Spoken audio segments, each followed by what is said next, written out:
cumprimentando a todos e todas que nos acompanham pela TV Senado, pela Rádio Senado, também pela internet. Queria cumprimentar todos os meus irmãos acrianos.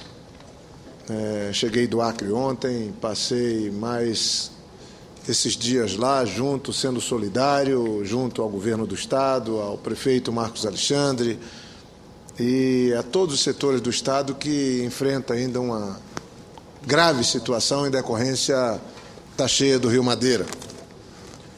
Eu venho à tribuna, senhor presidente, para dar algum informe sobre essa situação do Rio Madeira. O rio segue baixando lentamente, como acontece, está ainda muito alto. A situação se agrava a cada dia no Baixo Madeira, ou seja, o Rio Madeira abaixo de Porto Velho, em parte de Rondônia e do Amazonas. A situação, o Brasil ainda vai ouvir falar e ver, porque agora está tendo uma melhor cobertura da grande imprensa, desse grande desastre natural provocado por uma cheia recorde do Rio Madeira. No caso do Acre, a situação só não é mais grave, não é pior, por conta das medidas que o governador Tião Viana adotou.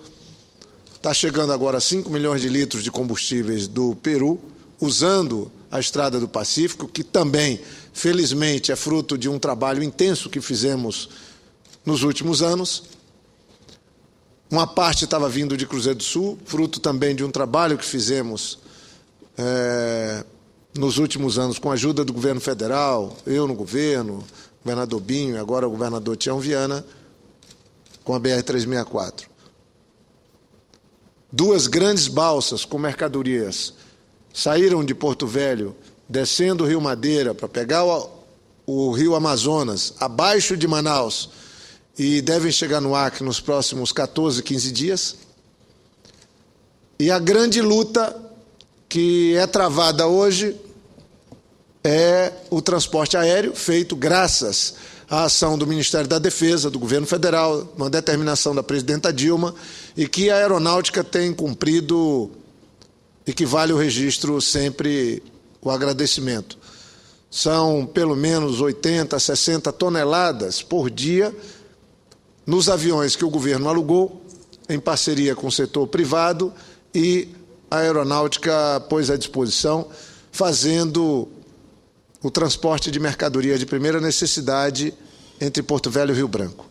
Mas a grande epopeia, senhor presidente, e a todos que me acompanham, é que é inimaginável se ter uma estrada que segue aberta, graças à compreensão da Polícia Rodoviária Federal, e aqui vai meu agradecimento, coordenado pelo Coronel Alvarez, também uma participação direta do Exército e do DENIT, na área de Acre e Rondônia. Mas se não fosse a determinação do governador Tião Viana de pôr a equipe do governo do Acre passando carreta por carreta, estive 2 vezes no local, garantindo a chegada no Acre de produtos de primeira necessidade, a situação estaria mais grave ainda. Mas ontem ainda passaram 32 carretas, anteontem só 11. É uma a uma. Imagine vencer uma lâmina d'água de mais de 1,20 m, que ainda temos, chegou a ter 1,70 m de lâmina d'água em cima da estrada. É uma verdadeira operação de guerra. E nós fizemos reuniões com os empresários, com as federações, e eu queria aqui, rapidamente, registrar nos anais do Senado o documento que recebi da Federação do Comércio do Acre, assinada pelo seu presidente, Leandro Domingues, assinada, veio num papel timbrado da FEComércio, mas foi assinada pelo Carlos Sassai, presidente da FIAACRE, assinada por Assuero Veronês, presidente da FEAC, Federação da Agricultura do Acre, e também por Jorge Pinheiro, presidente da FEDEACRE, a Federação das Associações Comerciais. O documento também é assinado por Jurilande Aragão, presidente da ACISA, da Associação Comercial do Acre, Luiz Deliberato Filho, presidente da Associação dos Supermercados do Acre. Também ela é assinada por Pedro Neves, presidente da ADACRE, e Maria Nazaré Cunha, presidente do Sindicato de Transportes do Acre. O documento é fruto de uma reunião que nós realizamos, eu, o senador Sérgio Petecão, o senador Aníbal Diniz. Eu sugeri essa reunião por entender que, mesmo com todas as medidas sendo adotadas pelo governador Tião Viana, nós tínhamos que trazer para o parlamento. E eu, que tive o privilégio de ser prefeito e governador por 8 anos do Acre, tenho a obrigação de estar junto ao povo do Acre numa hora de tanto sofrimento. É na hora que a gente enfrenta dificuldades que a gente conhece os amigos. A presidenta Dilma foi no Acre na hora da dificuldade. E nós não nos cansamos de agradecer a ida dela ao Acre. O documento, então, é fruto de uma reunião que fizemos e traz alguns pontos que são da maior importância. É o apelo, é o pedido que essas instituições fazem ao governo federal. Eles pedem a suspensão de toda e qualquer fiscalização punitiva dos órgãos federais. Todos eles, no caso em questão, todos os órgãos federais e toda a sociedade aqui residente têm conhecimento da real situação que vive o Acre, de profunda gravidade. E essa situação absolutamente atípica que levou o governador a decretar a situação de emergência requer também um tratamento diferenciado de todas as instituições federais. E aí segue o documento: em momento algum somos contra qualquer tipo de fiscalização, mas na situação atual precisamos de uma fiscalização que possa ser educativa, de controle, mas que não aconteça como se tudo tivesse normal. Então, penso que isso é um apelo que se faz para as instituições responsáveis pela fiscalização. Segundo ponto, implantação de um programa de refinanciamento da dívida junto à Secretaria da Receita Federal do Brasil, Instituto Nacional de Seguridade Social e demais órgãos ligados ao governo federal.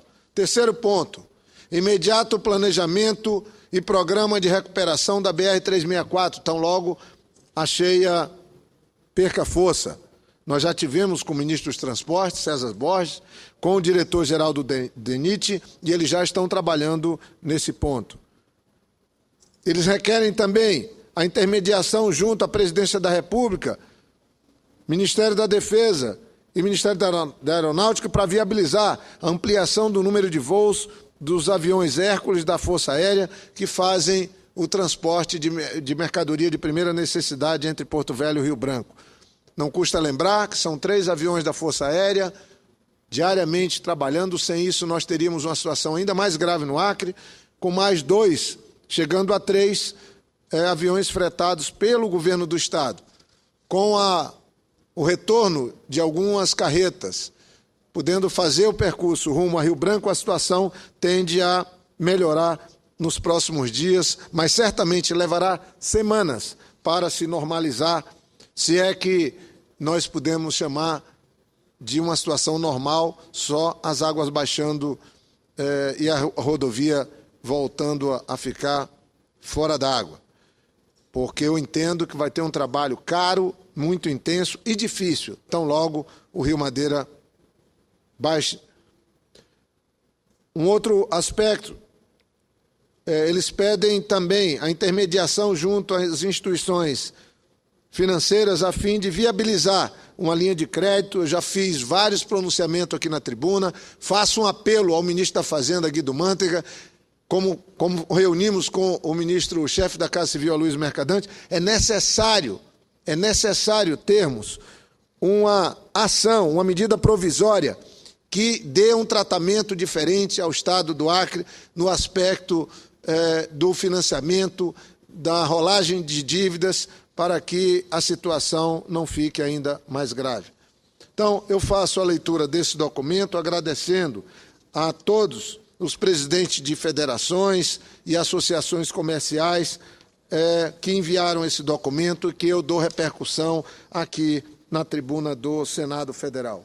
Mas, senhor presidente, antes de entrar num tema da maior importância, eu queria, já fiz inclusive um cartão, estou mandando para Vossa Excelência, senador Rubem Figueiró, nessa sexta-feira última, fiz o lançamento dessa revista, que tem o nome Acreanidade, o tempero e a força dos povos da floresta.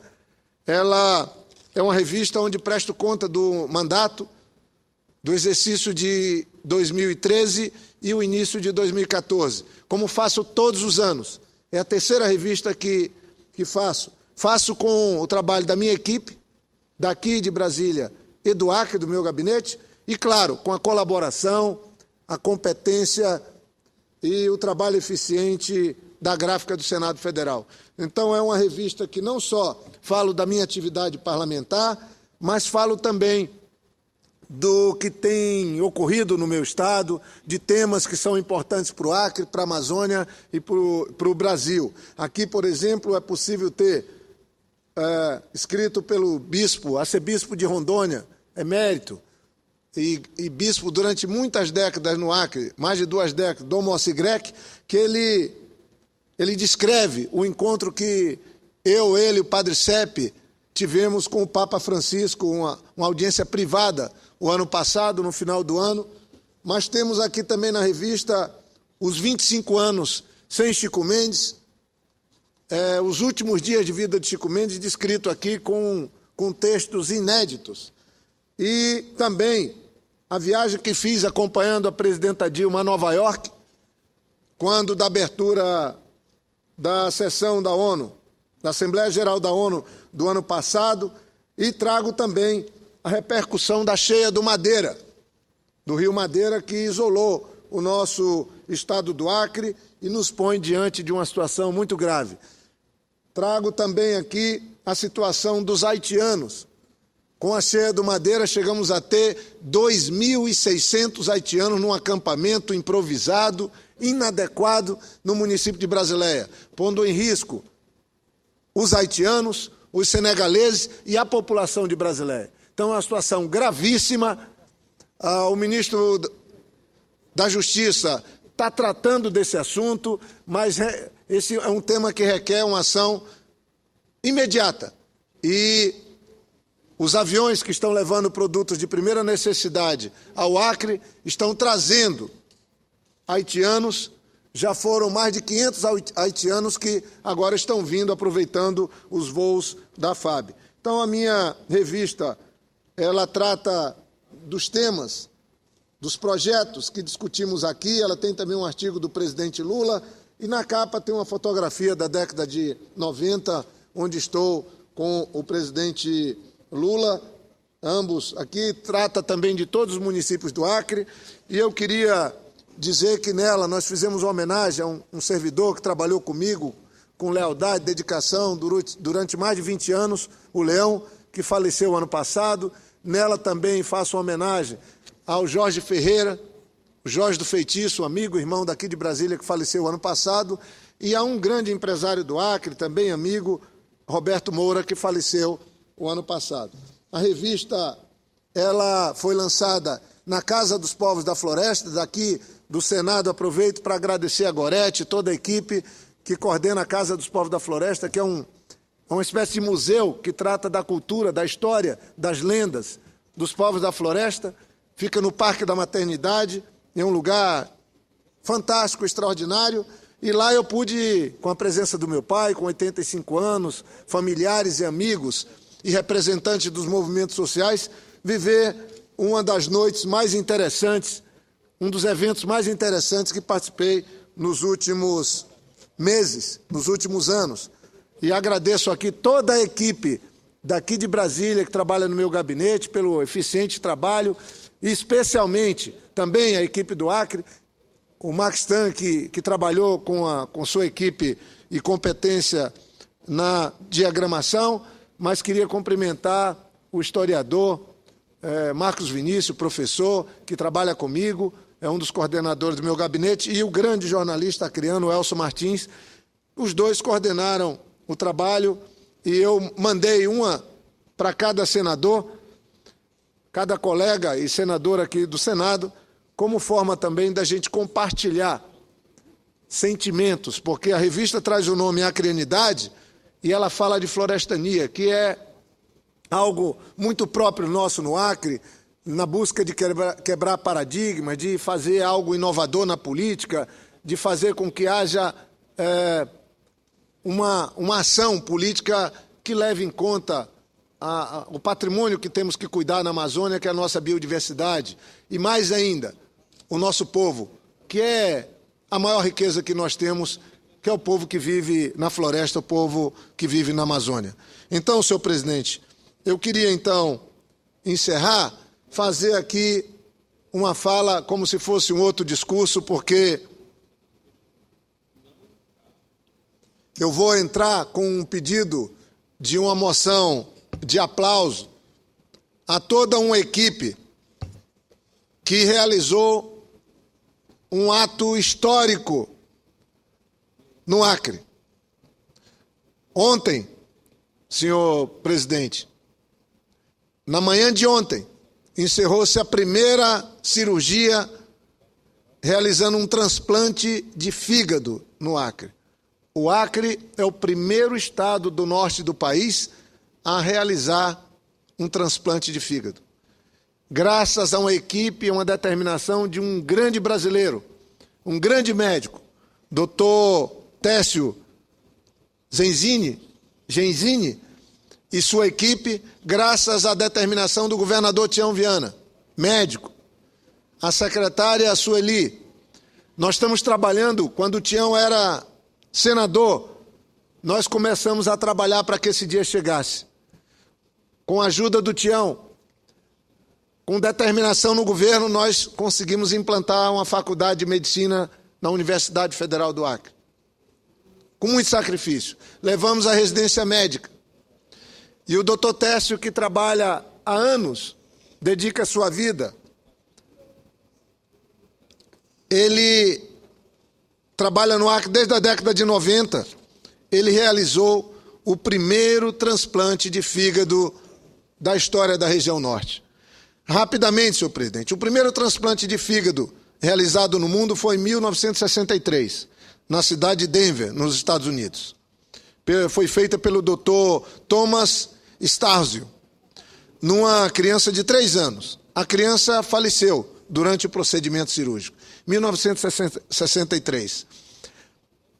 Depois, o mesmo médico, Dr. Thomas, realizou outros 2 transplantes de fígado, mas a sobrevida dos pacientes foi curta. No Brasil, na América Latina, o primeiro transplante de fígado foi realizado com sucesso no Hospital das Clínicas da Faculdade de Medicina da Universidade de São Paulo, pela equipe do Dr. Marcel Cerqueira César Machado, em 1968, 5 anos depois. Desde então, a técnica vem sendo desenvolvida e o número de transplantados aumenta a cada ano. Segundo dados da Associação Brasileira de Transplante de Órgãos, a taxa de sobrevida nesses casos, que era de 30% em 1970, passou para 90% no final da década de 80. Desde 2004, entre 900 e 1.000 transplantes de fígado. Transplantes são feitos anualmente no Brasil. Isso de modo geral. No Brasil, 96% dos transplantes são feitos pelo SUS. E nós que cobramos tanto, eu quero cumprimentar o Ministério da Saúde, agradecer a presidenta Dilma, o presidente Lula, porque não fosse o apoio que nós vemos recebendo desde o ano 2000 para o Acre, nessa área, o Acre não teria realizado duas grandes coisas. Mais de 50 transplantes de rins, equipe do Dr. Técio, e agora o primeiro transplante de fígado. Foi com muita emoção que todos nós acreanos recebemos essa notícia. Porque, senador presidente Rubem Figueiró, o Acre tem uma das maiores prevalências de hepatite no Brasil. A maneira de vivermos. Quando eu assumi o governo, senador Figueiró, a transfusão de sangue em 99 era braço a braço, na grande maioria dos municípios do Acre. Ou seja, nós fazíamos a transmissão das doenças. E muitas vidas foram perdidas por conta disso. Quando eu assumi o governo em 99, não tinha hemodiálise no Acre. 60 famílias que podiam, estavam fora para poder seguir vivo, fazendo hemodiálise. Resgatamos esses acreanos todos, implantamos a hemodiálise no Acre. Hoje tem um serviço de fígado que é uma referência, e eu queria aqui dizer, para concluir a minha fala, que o receptor desse primeiro transplante, porque eu tenho uma relação direta, o meu coordenador do gabinete, o Cacá, como nós chamamos, Carlos Alberto, ele é um sobrevivente, é um transplantado. Eu acompanhei, foi a mesma equipe do Hospital Bandeirantes, o mesmo doutor Técio, que fez o transplante do coordenador de gabinete meu no Acre. E ele está, graças a Deus, com saúde, uma hora dessa pode até estar me assistindo. E ele ficou emocionado e feliz quando soube a mesma coisa o Ricardo Valadares, talvez seja o mais antigo transplantado de fígado do Brasil, mais de 20 anos que ele fez o transplante nos Estados Unidos. E ele, sempre que pode, estimula, apoia, como empresário, doando todo e qualquer trabalho vinculado à área de transplantes, especialmente à área de fígado. Falei com ele hoje também, ele estava muito feliz com essa notícia.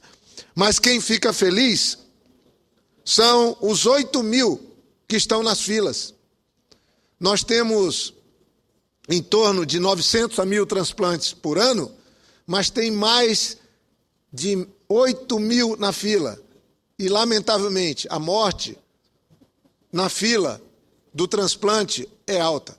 De 40% a 50% morre antes de alcançar o transplante. E uma das causas, senhor presidente, e faço um apelo aqui, celebrando o primeiro transplante de fígado no Acre, cumprimentando o médico, o governador Tião Viana, que luta por isso há muitos anos, dizendo que boa parte, quase 50% das pessoas que buscam um transplante não alcançam no Brasil, porque nós temos poucos doadores. Para que Vossa Excelência tenha uma ideia, no Brasil existe a possibilidade de aumentar o número de doadores, porque estamos subutilizando muitos deles. Um grande médico, doutor Telesforo, que é professor e é do Hospital das Clínicas, da Faculdade de Medicina da Universidade de São Paulo, ele fala que, embora exista uma lei que obrigue a instituição de saúde a comunicar à central de transplante os casos de morte encefálica, isso não é feito. Tem muitos hospitais que passam o ano inteiro e não comunicam nenhuma morte encefálica, ou seja, não salva nenhuma vida. Então o Brasil precisa, na hora que o Acre celebra o primeiro transplante de fígado, o Brasil precisa tratar com seriedade, principalmente as direções dos hospitais. E eu encerro fazendo a leitura de uma carta, porque o receptor já apareceu sorrindo, eu não posso, por uma questão de ética médica, cumprindo as regras da boa condução médica, da ética médica, eu não posso falar o nome do receptor, mas o receptor é um homem de 39 anos de idade, que há 3 anos sofria com cirrose hepática e há pouco mais de 1 ano aguardava na fila por um transplante de fígado. Ele agora entra para a história como o cidadão que recebeu o primeiro fígado, fruto de um trabalho heróico do Dr. Técio e sua equipe. Então, aqui tem uma carta do Dr. Técio que eu leio e peço para constar nos anais do Senado, porque vou apresentar uma moção de aplauso a ele, ao governador Tião Viana, à secretária Sueli, a toda a equipe da secretaria, a Edna e tantos outros que nos ajudaram a chegar aqui na tribuna e dizer que o Acre, hoje, faz procedimento de alta complexidade cirúrgica que Belém não está fazendo, que Manaus não está fazendo, que Roraima não está fazendo, que Tocantins não está fazendo, que o Amapá não está fazendo, que Rondônia não está fazendo. O Acre está fazendo um procedimento de alta complexidade, que é caríssimo e que, se não fosse uma política do nosso governo, do presidente Lula, da presidenta Dilma, através do SUS, nós não podíamos estar celebrando aqui na tribuna um feito tão importante. Diz o Dr. Técio Genzini: muitas vezes nos confrontamos com situação que colocam em dúvida os valores da honestidade, do mérito, da virtude. Porque o Dr. Técio, que criou uma casa de passagem, que é uma figura extraordinária, ele tem sofrido, inclusive, algumas injustiças. Fazer o que é certo nem sempre é o caminho mais curto para se atingir metas profissionais e pessoais, mas fazer o que é certo é mais um passo na direção certa. É o caminho que nos leva à paz, à felicidade e mais próximos de Deus. Diz o Dr. Técio que com essas mãos abençoadas tem salvado vidas e fez o primeiro transplante de fígado no Acre. Hoje foi coroado o esforço de muitos profissionais que escolheram fazer o que é certo, independentemente de tudo que cerca suas vidas profissionais e pessoais, independente de seus problemas. Esses profissionais deram algo a mais. Nos últimos meses, esses profissionais participaram de inúmeras reuniões de capacitação e gestão, estudaram, treinaram, enfrentaram discussões e cobranças, trabalharam muito além de suas cargas horárias e suas remunerações. Trabalharam juntos, brigaram, riram e choraram. Esses profissionais, para os quais a saúde de seus pacientes sempre foi prioridade, tinham o objetivo de trazer o procedimento de mais alta complexidade para seu hospital, para sua cidade, para seus pacientes.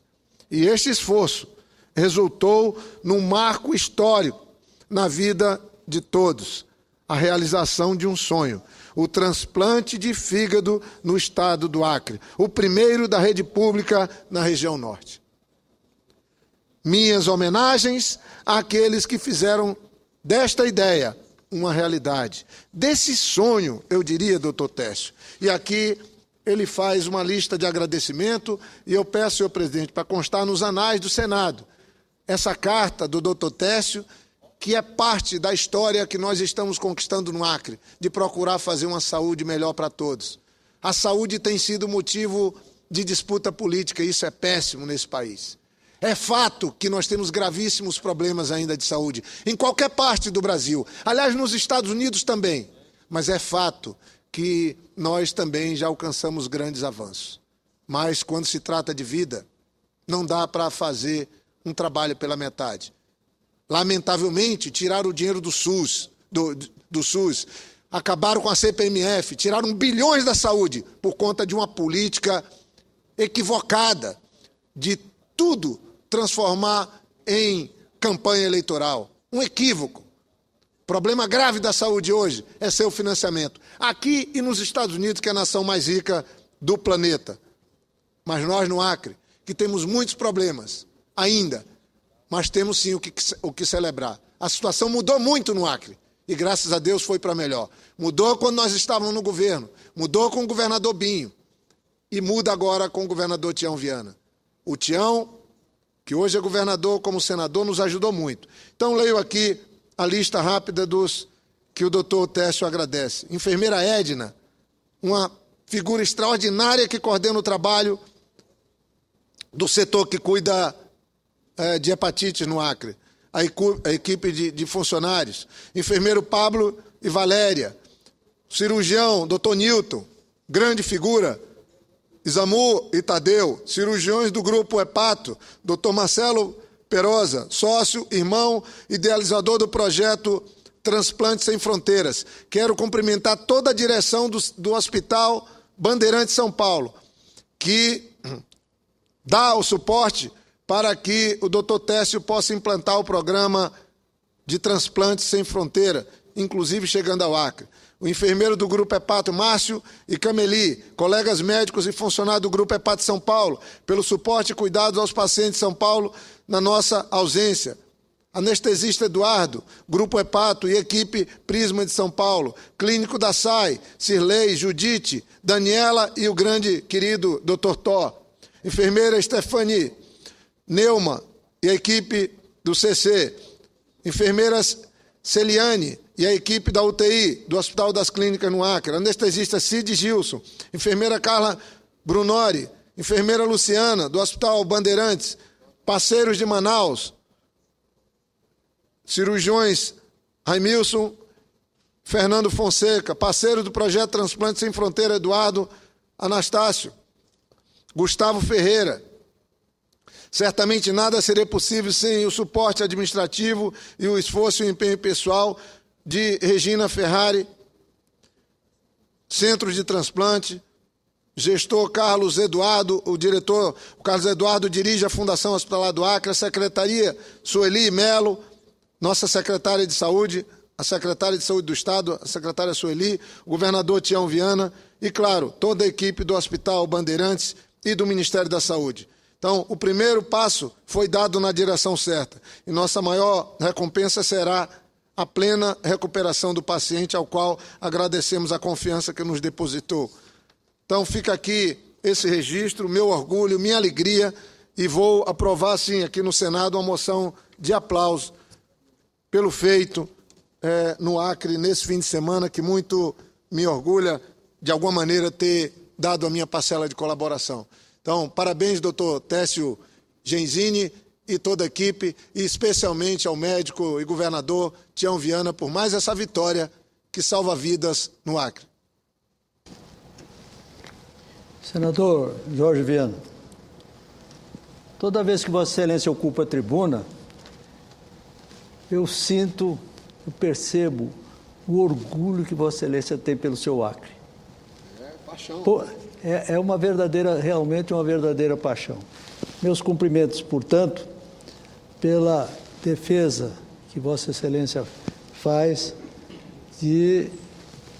para a solução de grandes problemas do seu Estado. O relato que Vossa Excelência fez sobre as providências que o governo do Acre e o governo da nação têm feito para debelar essa crise que existe de transportes no Acre. E também queria dizer a Vossa Excelência